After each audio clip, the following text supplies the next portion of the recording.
Hey guys, welcome back to my channel. आप सुन रहे थे मेरे साथ हाँ ये मोहब्बत है। हाँ ये मोहब्बत है भाग 6। राधा के लिए अक्षत ने जल्दी जल्दी में थोड़ा सा खाना खाया और फिर घर से निकल गया। नाश्ता करने के बाद सोमी, जीजू और विजय जी भी अपने ऑफिस के लिए निकल गए। चीकू और काव्या अपना अपना बैग उठाए स्कूल चले गए। अमायरा दादू की उंगली थामे उनके साथ घूमने निकल गई। चाइल्ड होम में इन दिनों काफी काम ज्यादा था, इसलिए मीरा को हर रोज वहां जाना होता था। उसने नाश्ता किया और फिर राधा से अमायरा का ख्याल रखने का कहकर चाइल्ड होम के लिए निकल गई। मीरा इतनी ठंड में अमायरा को लेकर बाहर जाना नहीं चाहती थी और घर में राधा, तनु, दादी माँ और नीता थे ही। वो लोग एक पल भी अमायरा को अकेला नहीं छोड़ते थे। राधा, नीता, तनु ने भी नाश्ता किया और फिर तीनों अपने कमरे में चली गई।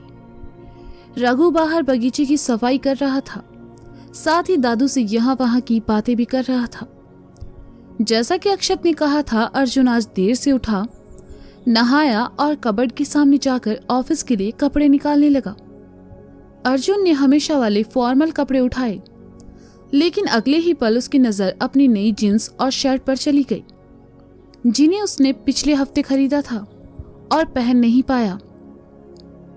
अर्जुन ने उन्हें उठाया और पहनकर शीशे के सामने आकर बाल बनाने लगा। आज वह रोजाना से ज्यादा आकर्षक और अलग लग रहा था। नीता कमरे में आई, उसने अर्जुन को देखा तो कहा, आज आप ऑफिस नहीं जा रहे? किसने कहा मैं ऑफिस नहीं जा रहा? बिल्कुल मैं ऑफिस से जा रहा हूं, अर्जुन ने परफ्यूम लगाते हुए कहा। नीता ने हैरानी से अर्जुन को देखा और कहा, इन कपड़ों में और आज इतना सज धज के? क्या तुम्हारे ऑफिस में कोई नई लड़की आई है जिसे तुम इम्प्रेस करना चाहते हो? हे, कैसी बातें कर रही हो? मैं अपने पुराने लुक से थोड़ा बोर हो गया था, इसलिए चेंज किया। तुम्हें अच्छा नहीं लगा क्या? अर्जुन ने प्यार से कहा तो नीता उसके पास आई और उसकी शर्ट की कॉलर सही करते हुए कहा, बहुत अच्छे लग रहे हो, बस मुझे थोड़ी जलन हो रही है कि तुम्हारी ऑफिस की लड़कियां तुम्हें देखेंगी। तो देखने दो, मैं तो अपनी वाइफ को ही देखूंगा। कहते हुए अर्जुन ने नीता की गाल पर किस किया तो नीता मुस्कुरा उठी और कहा, चलो मैं तुम्हारे लिए नाश्ता लगा देती हूँ। अरे नहीं, तुम अपना काम करो, मैं खुद ले लूंगा। बाकी सब ऑफिस गए क्या? अर्जुन ने हाथ में घड़ी पहनते हुए कहा। हाँ, जीजू और पापा अपने ऑफिस गए और देवर जी अपने कोर्ट। नीता ने बेडशीट सही करते हुए कहा, ठीक है, फिर मुझे भी चलना चाहिए, शाम में मिलता हूं, बाय। कहकर अर्जुन ने अपना बैग उठाया और कमरे से बाहर निकल गया। अर्जुन के जाने की बात नीता मुस्कुरा उठी। आज कितने दिनों बाद वह अर्जुन को थोड़ा सुकून में देख रही थी, वरना तो अर्जुन हमेशा जल्दी में होता था। नीचे आकर अर्जुन ने नाश्ता किया और गाड़ी लेकर ऑफिस के लिए निकल गया। अर्जुन अपने ऑफिस पहुंचा, उसने गाड़ी की चाबी गार्ड को दी और गाड़ी पार्किंग में लगाने को कहा। वह अंदर चला आया। ऑफिस के लोगों को लगा आज अर्जुन छुट्टी पर है और सभी काम करने के बजाय यहाँ वहां बैठकर गप्पे मार रहे थे, लेकिन उन्होंने अर्जुन को देखा तो सब तुरंत अपनी अपनी सीटों पर चले आए और काम करने लगे। अर्जुन ने किसी से कुछ नहीं कहा और अपने कैबिन की ओर बढ़ गया।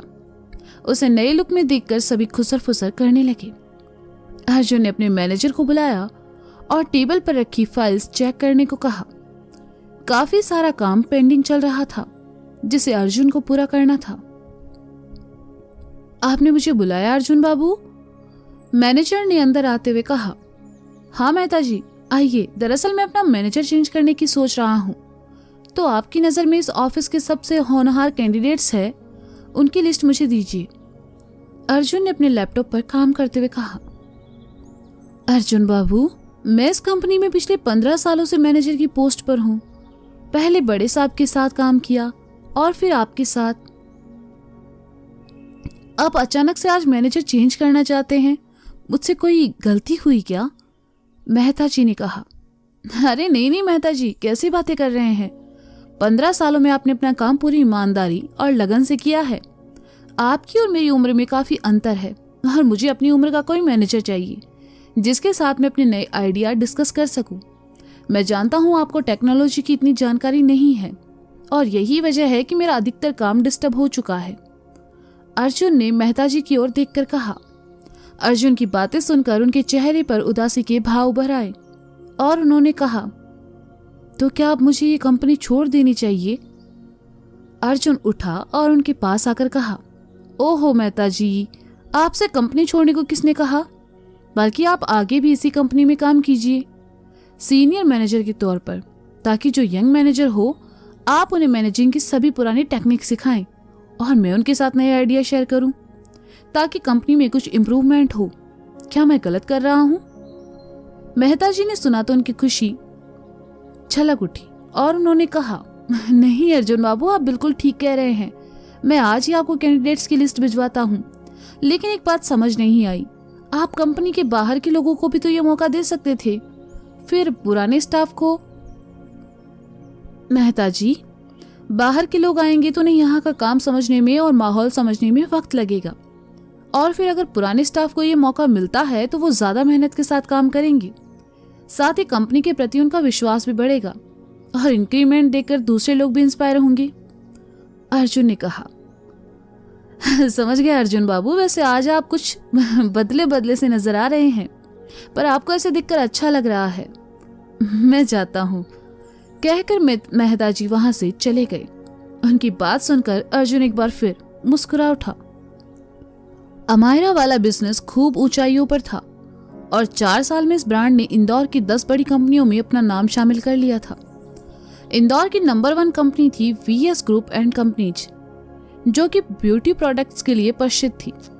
इस कंपनी के एमडी मिस्टर गौतम सिंघानिया इंदौर के जाने माने बिजनेसमैन थे और उन्होंने ये कंपनी अपने इकलौते बेटे विकी सिंघानिया के नाम से शुरू की थी और आज ये इंदौर की नंबर 1 कंपनी थी।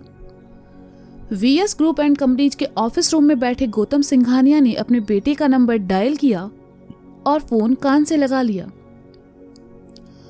कुछ देर रिंग जाती रही और उसके बाद दूसरी तरफ से घर के नौकर ने फोन उठाते हुए कहा, हेलो सर, विक्की बाबा अभी सो रहे हैं।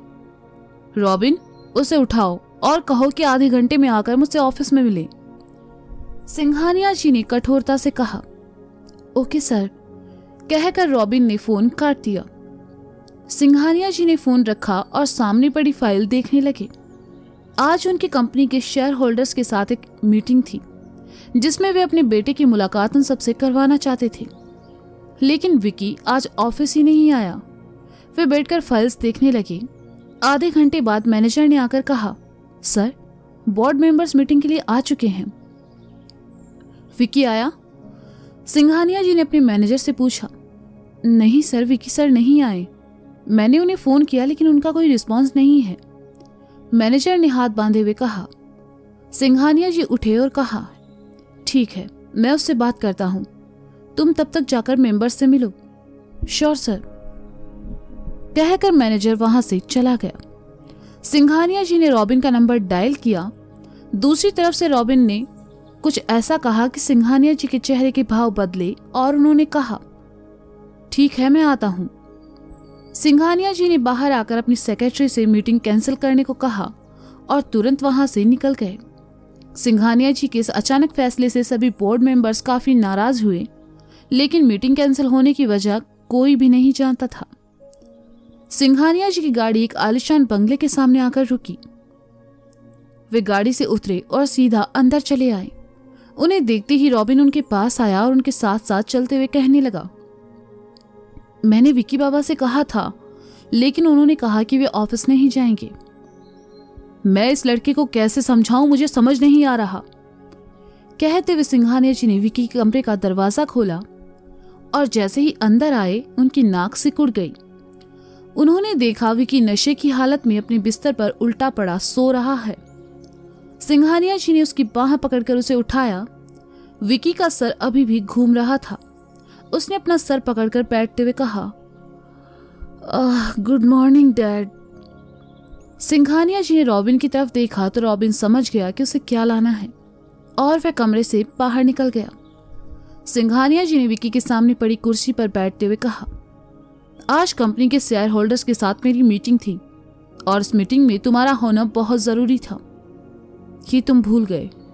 जरा अपनी हालत देखो विकी, ये क्या हाल बना रखा है तुमने। क्या ऐसे संभालोगी मेरा बिजनेस? डैड, मैं आपसे पहले भी कह चुका हूं कि मुझे आपके बिजनेस में कोई इंटरेस्ट नहीं है। ये मेरी लाइफ है जिसे मैं बस थोड़ा सा एंजॉय कर रहा हूं, विकी ने झुंझलाते हुए कहा। जैसे ही उसने चेहरा घुमाया, सिंघानिया जी की नजर विकी के गाल की तरफ चली गई जिस पर खरोंची लगी हुई थी। हे विकी, तुम्हें आज कॉलेज नहीं जाना क्या? ओह हाय अंकल, मैं कॉलेज के लिए आया था विकी को लेने, विकी के दोस्त कुमार ने अंदर आते हुए तेज आवाज में कहा। लेकिन सिंघानिया जी को वहां बैठे देखकर उसकी आवाज एकदम से धीरे हो गई। कुमार, क्या कल रात विकी का किसी से झगड़ा हुआ था? सिंघानिया जी ने कुमार की तरफ देखकर कहा। कुमार ने जैसे ही सुना उसे बीती रात का वाकया याद आ गया, जब विकी ने नशे में पार्किंग में खड़ी गाड़ी को टक्कर मारी थी और विकी की बदतमीजी करने पर उसने विकी को एक गुस्सा मारा था। कुमार को सोच में डूबा देखकर सिंघानिया जी ने थोड़ा कठोरता से कहा, कुमार, मैंने तुमसे कुछ पूछा है। हाँ? नहीं नहीं अंकल, कोई झगड़ा नहीं हुआ था, बस वो कल रात पार्टी में विकी ने। कुमार इतना ही कह पाया कि उसने रेस्टोरेंट वाली घटना का जिक्र नहीं किया। विकी को भी ठीक से याद नहीं था, बस उसे इतना याद था कि उसकी किसी से बहस हुई थी। सिंघानिया जी ने सुना तो कहा, विकी, मैं तुम्हारी ये हरकतें बर्दाश्त नहीं करूंगा। ये उम्र कॉलेज जाने और अपना करियर बनाने की है, लेकिन तुम इसे पार्टीज और नशे में बर्बाद कर रहे हो। अभी भी वक्त है, सुधर जाओ और अपने करियर पर ध्यान दो। कहीं तुम्हारी ये आदतें तुम्हें किसी बड़ी मुसीबत में न डाल दे। ओह कम ऑन डैड, अगर मैं प्रॉब्लम में पड़ता भी हूं तो इतने बड़े बिजनेसमैन का बेटा होने का क्या फायदा? क्या आप मुझे बचाएंगे नहीं? विकी ने उठकर कमरे का पर्दा हटाते हुए कहा। बिल्कुल बचाऊंगा, लेकिन मैं नहीं चाहता कि तुम ऐसी किसी मुसीबत में पड़ो। मैं चाहता हूं मेरे बाद तुम मेरी कंपनी को संभालो, सिंघानिया जी ने उठते हुए कहा और फिर कुमार की तरफ पलटकर कहा, ये पार्टीज करना कम करो तुम लोग। जी जी जी अंकल, कुमार ने धीरे से कहा तो सिंघानिया जी वहां से चले गए। कुछ देर बाद रॉबिन कमरे में आया और विकी के लिए उसकी हमेशा वाली स्ट्रॉन्ग कॉफी रखकर चला गया। विकी का हैंगओवर भी अब धीरे धीरे कम हो चुका था, इसलिए उसने कप उठाया और कुमार से कहा, तुमने डैड से झूठ क्यों कहा? मुझे याद है कल रात मेरा किसी से झगड़ा हुआ था। फिर तो तुम्हें यह भी याद होगा कि उसने तुम्हें एक पंच मारा था और तुम बेहोश हो गए थे, कुमार ने विकी की तरफ आते हुए कहा। उसकी ही इतनी हिम्मत कि वो मुझे, विकी सिंघानिया को हाथ लगाए। कौन था वो? तू जानता है क्या उसे? मैं उसे छोड़ूंगा नहीं, विकी ने गुस्से से भरकर कहा। उसने अपना नाम तो बताया था। हाँ, उसका नाम है अक्षत व्यास और उसने कहा कि वो एक एडवोकेट है, कुमार ने अपने दिमाग पर जोर डालते हुए कहा। विकी ने ये नाम पहली बार सुना था और पहली बार में ही उसे इस नाम के शख्स से नफरत सी होने लगी थी। वह शीशे के सामने खड़ा अपने गाल पर लगी खरोंच को देखते हुए कॉफी पीने लगा। तो ये दोस्तों, ये था हाँ ये मोहब्बत है भाग 6। इसका अगला भाग आप जल्द ही सुनेंगे मेरे साथ। तब तक के लिए शुक्रिया, बाय बाय, अपना ख्याल रखें और हाँ सुनते रहें हाँ ये मोहब्बत है मेरे साथ। Bye bye.